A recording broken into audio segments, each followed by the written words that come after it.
Programa Ponto de Vista com Nelson Freire. Oferecimento. Sistema Fé Comércio RN. Trabalhando para o desenvolvimento da RN. Consórcio Dourado. Seu sonho sem juros. Ligue 4008-6868. Sicredi. Gente que coopera, cresce. Realize. Otimizando resultados para a sua empresa. O Ponto de Vista de hoje recebe o atual presidente do Convention Bureau, empresário George Gosson.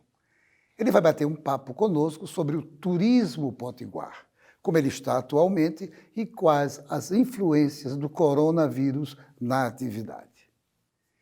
Meu amigo George Gosson, uma alegria grande receber você. Já desejava a gente bater esse papo muito tempo atrás, mas sempre tem um momento certo. E agora me parece ser um momento certo, de modo que eu tenho que renovar a você os agradecimentos por você ter aceitado esse convite. É um prazer, Nelson, estar aqui com você e com seus telespectadores do Ponto de Vista. George, desde quando você preside o Convention Bureau? Estamos à frente da presidência executiva do Convention Bureau desde o início de 2020. São 2 anos, concluirei ao final desse ano, de 2021, à frente da entidade. Pode haver reeleição? Sim, pode, mas a princípio não tenho essa perspectiva de concorrer à reeleição. Eu queria fazer uma pergunta para o telespectador. O que é e qual a atividade executada pelo Convention Bureau? Bem, o Natal Convention Bureau é uma fundação, né, que tem como objetivo principal trazer eventos, captar eventos, principalmente aqueles eventos que tragam turistas deste segmento, que é o turismo de eventos, para a cidade de Natal. Então, nesse processo de convencimento para que os eventos venham para cá, existe um trabalho técnico que se inicia desde a pesquisa de quais eventos são possíveis serem recebidos por nossa cidade, depois a identificação dos principais decisores, tanto os decisores locais como os decisores fora do âmbito local, né? Muitas vezes são decisores nacionais ou um conselho ou um grupo que decidem se, por exemplo, um congresso médico daqui a 3 anos poderá vir para Natal ou não. Então, nesse trabalho de pesquisa e identificação dos decisores e depois da candidatura e defesa dessa candidatura, é onde o Natal Convention Bureau atua, a exemplo da maioria das cidades turísticas do Brasil e do mundo que têm estruturas semelhantes. No caso de Natal especificamente, a demanda do turista de eventos, ela se complementa perfeitamente com o do turismo de lazer, que é nosso principal segmento, porque a alta temporada do turismo de eventos é a baixa temporada do turismo de lazer. Então, eles se encaixam, né? E nosso trabalho é fomentar, é trazer, é convencer as pessoas de que Natal é uma excelente alternativa para receber o seu congresso, o seu seminário, a sua viagem de incentivo e assim por diante. A propósito, como é que está a atividade turística em Natal e no Rio Grande do Norte nos últimos anos? Bem, vamos fazer um recorte, eu vou fazer um recorte um pouco mais amplo. Nós tivemos no início dos anos 2000 uma grande demanda internacional que projetou Natal como um grande destino turístico internacional naquele momento e que teve uma grande mudança nessa tendência a partir da crise internacional de 2008. Depois disso, houve um incremento da classe média brasileira que começou a viajar bastante. Essa tendência de crescimento do mercado nacional aconteceu em meados de 2009, 2010 até cerca de 2015. Foi quando se iniciou essa grande crise nacional, crise econômica nacional, com aqueles anos de recessão, já no final daquele governo Dilma, quando teve aquele impeachment, tudo isso. Então, a partir daquele momento até hoje, nós temos uma sequência de fatos culminando com a pandemia, né, que fez com que o fluxo turístico do Rio Grande do Norte tenha decrescido ano a ano. Então, além disso, existe uma necessidade muito grande do nosso Estado de apresentar os seus produtos turísticos renovados. Tem que ter novidade. Então, para o turista que esteve aqui há alguns anos, hoje existem poucas novidades que motivem ele vir a uma segunda vez ou uma terceira vez e assim por diante. Então, são duas questões que precisam ser observadas. Existe uma questão macroeconômica, né, principal, que faz esse fluxo turístico aumentar ou diminuir, né, ao longo dos tempos, que é esse pano de fundo, e existe uma necessidade de renovação do produto turístico de Natal e também de outros destinos do Rio Grande do Norte, para que motive novos turistas e também a volta daqueles que já estiveram aqui, que a maioria deles voltou, teve uma experiência turística bastante satisfatória e voltam satisfeitos para as suas cidades de origem. Por que a ausência de novidades no produto turístico de Natal e do Rio Grande do Norte? Eu acho que, primeiro, essa oscilação muito grande da demanda turística, né, essa sazonalidade extrema, cresce muito rápido, mas também cai muito rápido. A exemplo do que eu falei há pouco sobre a demanda internacional, muitos produtos se estruturaram para atender aquela demanda, né, do início dos anos 2000 e depois teve uma queda muito brusca da demanda internacional. Então, o empreendedor precisou ir se adequando para atender a esses segmentos ao longo do tempo. Então, eu acho que essa incerteza e variação muito grande dos fluxos faz com que as pessoas tenham um pouco mais de receio para lançarem novos empreendimentos, lançarem novos equipamentos turísticos, principalmente na parte de atrativos turísticos, né? Significa dizer, então, que os governos não atentam para essa importância da atividade turística? Veja, Nelson, eu acho o seguinte: primeiro, quanto mais diversificada a economia do Estado, melhor para todo mundo, isso todo mundo sabe. Então, assim, é importante ter a indústria forte, é importante ter o agronegócio forte, é importante ter comércio e serviços fortes. Mas com relação ao turismo, o que me parece é o seguinte: existe uma vocação natural para essa atividade, né? Então, eu acho que existe uma confusão de identificar uma vocação natural para dar o start da atividade, né? Com isso, eu digo o seguinte: novos investimentos turísticos, novos produtos turísticos, eles não precisam necessariamente de uma grande estrutura de incentivo público para longo prazo, mas ajudaria nós estarmos em um outro patamar de desenvolvimento turístico se houvesse desenvolvimentos iniciais, né? E aí eu vou dar um exemplo recente. Nós tivemos recentemente, há poucos anos, a inauguração de um grande resort, inclusive que é o maior meio de hospedagem, que é um resort no litoral do norte do estado, que é o Vila Galé. Naquele momento, o governo identificou essa oportunidade e fez alguns incentivos específicos para aquela implantação, como, por exemplo, uma redução da alíquota do ICMS na alíquota interestadual daqueles produtos e materiais necessários para a implantação do empreendimento. Ou seja, isso ajuda? Ajuda, é lógico que ajuda. Então, assim, não é uma coisa que precise perdurar por longo prazo, mas pode-se ter um foco inicial na captação desses novos investimentos. Eu acho que isso é o que pode estar faltando para a gente dar um passo à frente. Com relação à publicidade, existe hoje uma publicidade paga pelo governo mostrando Natal e o Rio Grande do Norte, como havia no passado, fora dos nossos limites geográficos? Nelson, eu acho que isso é tudo muito pouco para o que isso pode gerar de retorno para o Estado.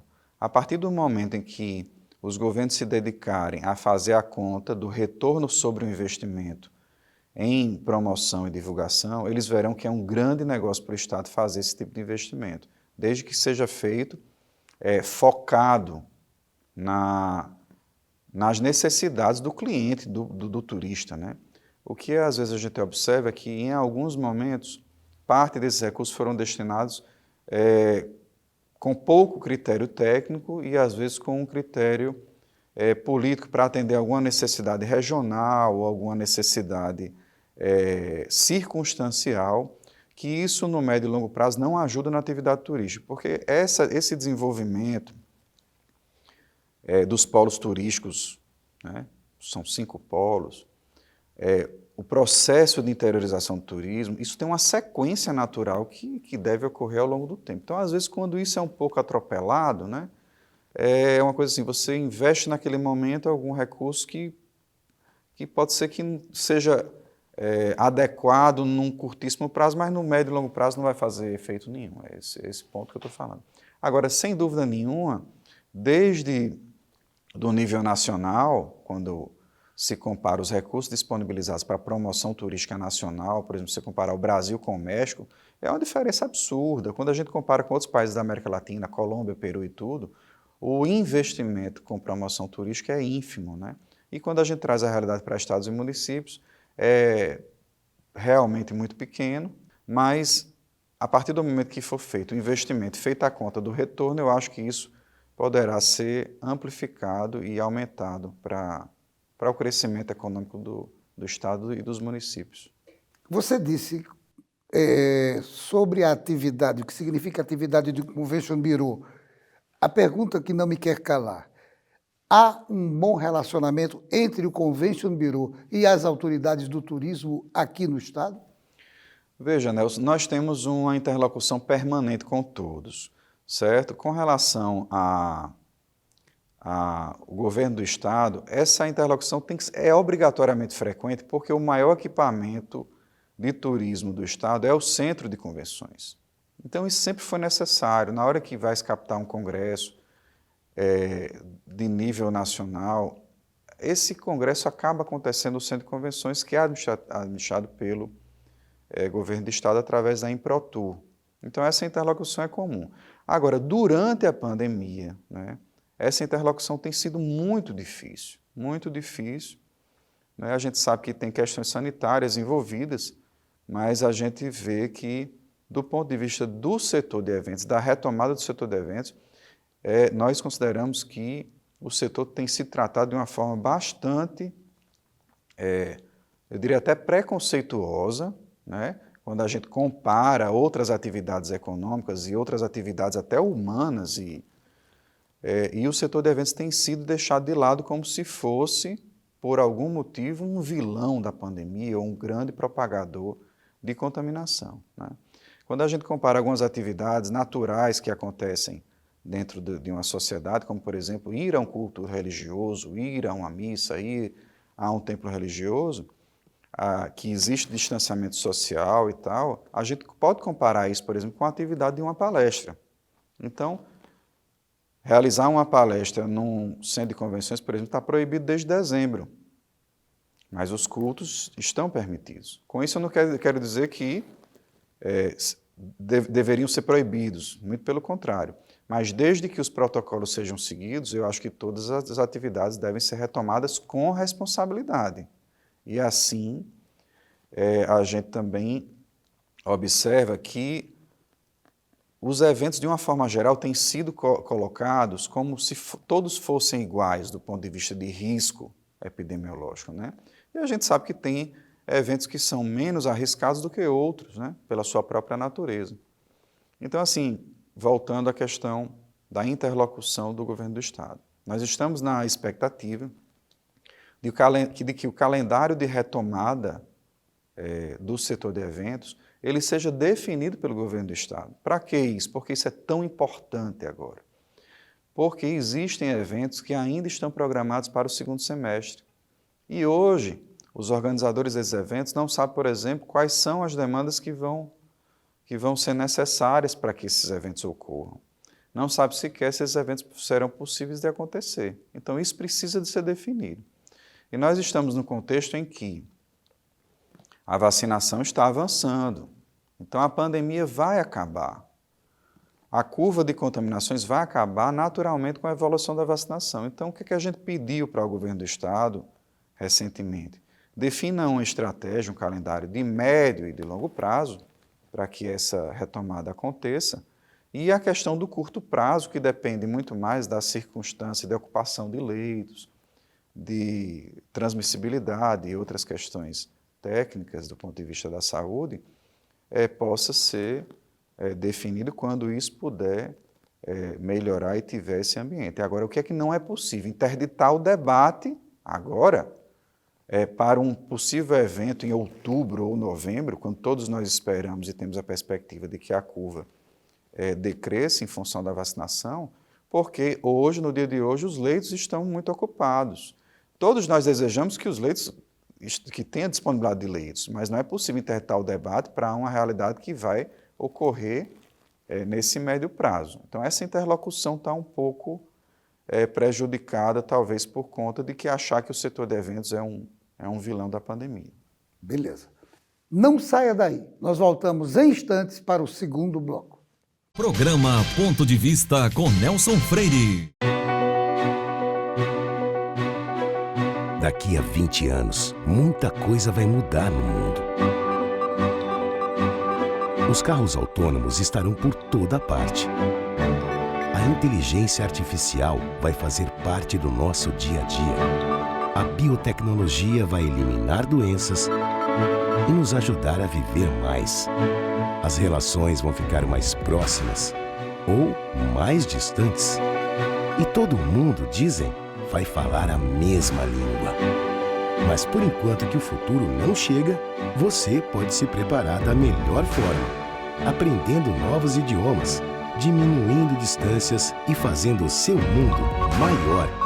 Nestes 20 anos, o Senac Idiomas comemora suas conquistas, ajudando você a chegar aonde você quer estar. Senac Idiomas, 20 anos, celebrando seu futuro. Seu papel é estudar. O nosso é tornar possível seus estudos. Seu papel é dirigir com responsabilidade. O nosso é tornar possível o seu carro. Seu papel é decidir viver junto para sempre. O nosso é tornar possível o futuro de vocês dois. Seu papel é amar seus filhos. O nosso é tornar possível o lar da sua família. Consórcio Eldorado. Há 30 anos, o nosso papel é tornar possível. Sabia que agora com o Sicredi você pode pagar suas compras também com o Pix? Quer ver? Abre o app, escolhe o QR Code, digite o CPF, e-mail ou celular. No Pix é muito fácil, vem experimentar. A escolha é sua, a escolha é sempre sua, é sua, a escolha é sempre sua. Vai pagar? Conte com a liberdade de escolha do Sicredi e pague como e onde quiser. A escolha é sempre sua. Programa Ponto de Vista com Nelson Freire. Retomamos a nossa entrevista com George Gosson, presidente do Convention Bureau. George, uma pergunta que não me quer calar. É um pouco capciosa, mas não me quer calar e eu tenho que fazer. O que é que levou o governo a vetar a Copa América em Natal, rapaz? Nelson, é uma pergunta que todos nós estamos nos fazendo e realmente a gente não encontra uma motivação do ponto de vista técnico de tudo que tem se falado até então sobre a pandemia, né? E a gente não consegue encontrar. Por que não conseguimos encontrar? Porque, primeiro, a questão da vacinação, né? Pelo que vem sido informado, todos os participantes da competição, eu vou até chamar do evento esportivo, porque trata-se de um evento, né? Do evento esportivo estariam vacinados. Além disso, todos feitos os testes de RT-PCR com frequência, para saber se houve alguma contaminação. Sem público. E, a exemplo do que todos temos visto, os outros campeonatos, os outros eventos esportivos acontecendo normalmente, né? No mesmo local também, num ambiente que tem uma estrutura para que todos os protocolos sejam seguidos, que é a Arena das Dunas. Então, a gente não encontra nenhuma motivação técnica para que essa decisão tenha sido tomada, a não ser que tenha sido, e eu espero que isso não tenha acontecido, que tenha sido alguma motivação política que seria péssimo, né? Uma sinalização péssima para eventos futuros, inclusive para nosso Estado. Na verdade, dá a impressão que, de fato, foi motivado por questões políticas, porque outros estados também tomaram a mesma decisão. Infelizmente, para nós, as consequências são terríveis, porque seria mais um instrumento para dinamizar o nosso turismo. É o que eu acho. Sim. O que todos esperamos é que as decisões de poder ser realizada uma atividade econômica ou não, quer seja um evento esportivo ou qualquer outra natureza, sejam tomadas em função de decisões baseadas na ciência médica, na ciência referente à pandemia, e não na ciência política, né? Lógico, lógico. Agora outra pergunta, sobre essa redução ao longo dos anos, pela falta de eventos, por tudo isso que você falou no primeiro bloco, mas eu queria fazer a seguinte pergunta. A questão do distanciamento do novo aeroporto tem alguma coisa a ver com isso? Com essa redução de pessoas que vêm a Natal fazer turismo? Nelson, eu acredito que no fluxo turístico total, não. Até mesmo porque a gente não tem nunca aconteceu um feedback que nós recebemos ao longo do tempo. Não vou fazer mais um evento em Natal porque o aeroporto agora, antes era mais perto e agora é mais distante, né? E assim, dentro do processo de decisão do consumidor, quando ele escolhe um destino, como por exemplo, digamos que a pessoa viaja a São Paulo para um evento, né? Ele não vai deixar de viajar para o evento se só tiver, por exemplo, disponibilidade de voo para Guarulhos e não para Congonhas. Eu nunca ouvi falar numa situação dessa. Ou para o turista de lazer, por exemplo, se ele for viajar para Paris, por exemplo, ele não vai deixar de viajar para Paris se o avião que ele chegar lá, chegar em Orly ou chegar em Charles de Gaulle. Mas eu não acredito que essa mudança ela tenha impactado definitivamente na redução do fluxo turístico. Agora, George, já que você falou sobre isso, eu queria saber por que é que os voos saindo de João Pessoa são mais baratos do que os voos oriundos daqui de Natal? Nelson, essa discussão é uma discussão muito difícil de chegar numa conclusão, porque é aquela história, nós temos um oligopólio, né? Não existe uma condição de mercado natural, do mercado eficiente, como se diz na economia, de muitos ofertantes e muitos demandantes. Nós temos uma situação de oligopólio, né? E a situação de oligopólio é onde vocês têm muitos demandantes e poucos ofertantes, poucas companhias aéreas oferecendo voos. Então, esse preço de equilíbrio entre oferta e demanda, ele não é natural. Você tem uma situação em que você tem um pequeno grupo de ofertantes que levam o preço para onde é mais conveniente. Quando você junta nesse processo a forma de precificação de companhias aéreas que usam softwares chama yield management, né, que é tentar maximizar a receita, eles acabam utilizando a referência dos concorrentes, só que isso numa realidade de mercado com poucas ofertas tende a ter um crescimento permanente, um crescimento constante dos preços, né? A FEComércio, durante vários meses, fez um estudo chamado Radar das passagens aéreas, salvo engano, é o nome desse estudo, e realmente demonstrava que, na grande parte das vezes, os valores de Natal estavam superiores a Recife, João Pessoa e Fortaleza. Por isso que João Pessoa está sendo uma cidade extremamente adiantada em relação a Natal, coisa que nunca tinha acontecido antes. Nesse ponto de João Pessoa, eu queria até fazer também uma referência a outro assunto que nós estamos vivendo hoje em Natal. Eu acho que João Pessoa também se desenvolveu muito por uma questão de políticas urbanísticas, né, num passado recente, que permitiram mais investimentos privados e transformaram a cidade numa cidade mais desenvolvida urbanisticamente, né? Então, por exemplo, se você chegar lá, existem bairros completos, nobres, bonitos, como o Altiplano de João Pessoa, que foram desenvolvidos nos últimos anos. E Natal ficou para trás por conta de um plano diretor que engessou a cidade e levou a população para morar nos subúrbios, nas cidades vizinhas, devido a tantas restrições. Então, eu acho que a cidade de Natal tem a oportunidade de utilizar o plano diretor como uma ferramenta que incentiva o desenvolvimento nos próximos anos. Realmente precisamos ter um novo plano diretor e rápido. Já estamos no meio do ano.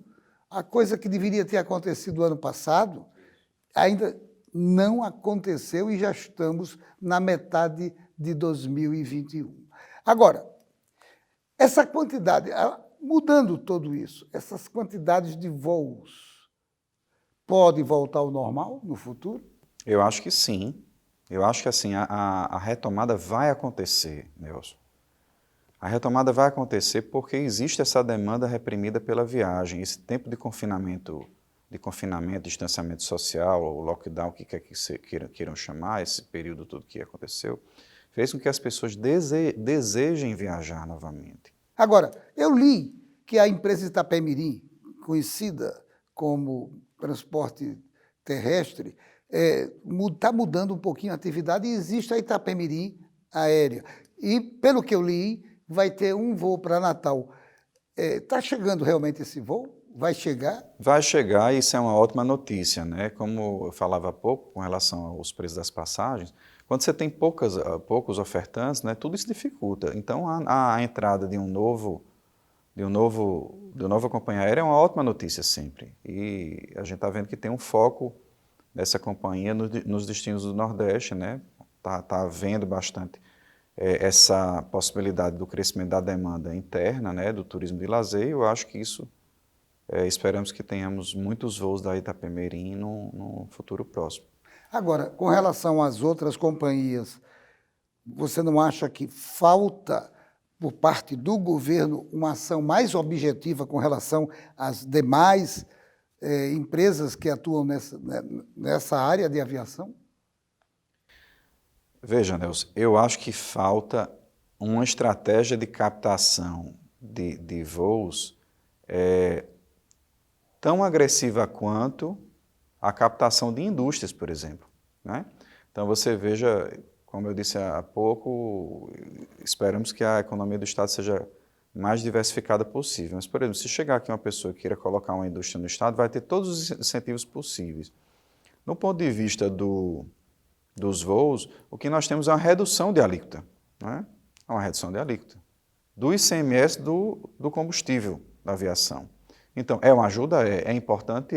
Mas ela ainda é muito tímida para os efeitos que novas companhias aéreas ou novos voos podem gerar na economia do Estado.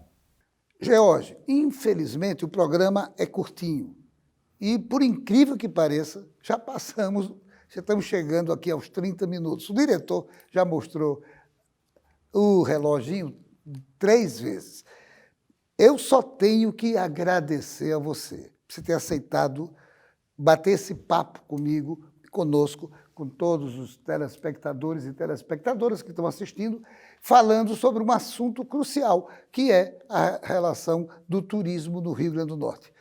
Eu agradeço muito a você por você ter aceitado esse convite e ter dado as suas explicações, os seus pontos de vista sobre essa atividade. Mais uma vez, eu agradeço a você. Eu que agradeço, Nelson, sempre um prazer e um prazer falar sobre essa atividade tão importante para nosso estado, que é o turismo. E eu desejo que o turismo possa voltar a ser pujante, como foi no passado.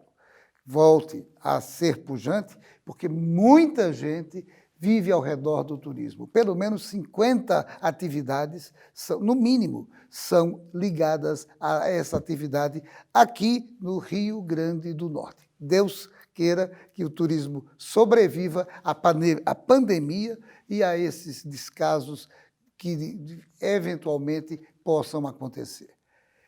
E a você, meu amigo, minha amiga, telespectador, telespectadora, muito obrigado pela sua audiência.